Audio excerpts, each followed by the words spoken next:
Hello foodies, welcome to our channel Gayatri vlogs. మీలో ఎంతమందికి chicken fried rice అంటే ఇష్టమో కామెంట్ అయితే చేసేయండి. కొంతమంది కామెంట్ అయితే చేస్తున్నారు, మీరు ఎన్వీయేనా, మీకు ఏం తినరా అంటున్నారు. ఎందుకు తినమండి, అన్నీ తింటాం. ఎన్వి తింటాం, కూరగాయలు తింటాం, ఆకుకూరలు తింటాం, అన్నీ తింటాం. కానీ వీకెండ్లో మాత్రం ఖచ్చితంగా మాత్రం ఎన్వి అయితే అస్సలు తప్పకుండా తినవలసిందే. అయినా ఎన్వి ఇష్టం లేని వాళ్ళు ఎవరైనా ఉంటారా చెప్పండి. మేమైతే 2 days back chicken fried rice అయితే తెచ్చుకున్నామండి.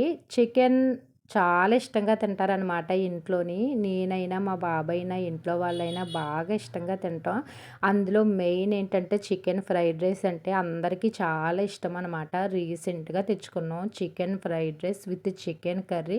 అలా ఉల్లిపాయ ముక్క నంచుకొని అలా తింటే చల్లగా ఉన్నప్పుడు చాలా బాగుంది. వెదర్ ఏంటి, టేస్ట్ ఏంటి, వీడియో నచ్చిందా? అయితే లైకు, సబ్స్క్రైబు.